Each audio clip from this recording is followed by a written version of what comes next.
পোশাক শ্রমিকদের সব দাবি মেনে নেওয়া হলো। মজুরি বৃদ্ধি সহ 18টা দাবি নিয়ে প্রায় 1 মাস ধরে আন্দোলন করছে পোশাক খাতের শ্রমিকরা। এত অবাক কাণ্ড যে এই পোশাক খাতের এই আন্দোলনটাকে অনেকে নানাভাবে ব্যাখ্যা করছিল। বলা হচ্ছিল যে এখানে অনেক রকম ইন্ধন আছে। তো এই যে 18টা দাবি, এই দাবির কথাটাই তো শুনিনি।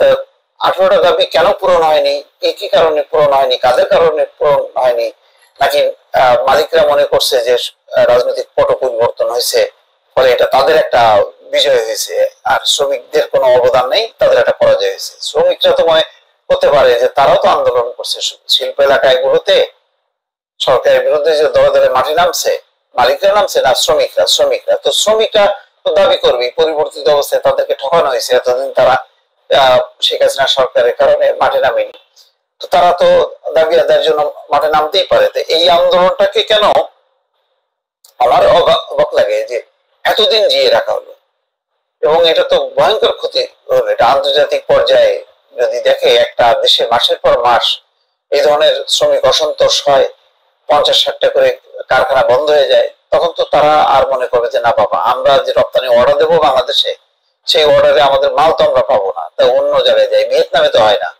তো ভিয়েতনাম তো সত্যি কোথায় চলে গেছে আজকে ভিয়েতনাম, তো তারপরে মনে করবে যে না ঠিক আছে আমরা ইন্ডিয়ায় দিই। তাহলে আমাদের সর্বনাশ তো আমরা করতেছি। এবং এখানে কি আমাদের মালিকদের ভূমিকা বেশি নাকি শ্রমিকদের?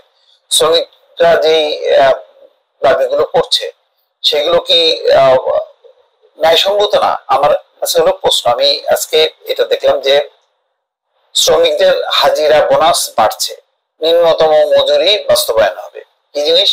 সব পোশাক কারখানা শ্রমিকদের বিদ্যমান হাজিরা বোনাস 225 টাকা বাড়ছে। সেই সঙ্গে আগামী অক্টোবরের মধ্যে সব কারখানায় সরকার ঘোষিত নিম্নতম মজুরি বাস্তবায়ন করা হবে।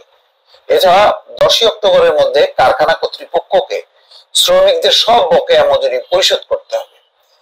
এগুলো সহ শ্রমিকদের 18 দফা দাবি বাস্তবায়নে সম্মত হয়েছে মালিক পক্ষ। ভাই, টাকা যদি না থাকে কারখানা করার দরকার নেই, কারখানা বিক্রি করে দিয়ে শ্রমিকদের মজুরি মেটাও, তারা ঠিকই অন্য কারখানায় কাজ জোগাবে। কিন্তু কারখানা খোলা রাখবে, কাজ করবে, তার হাড় ভাঙা সকাল থেকে রাত পর্যন্ত, মজুরি পাবে না।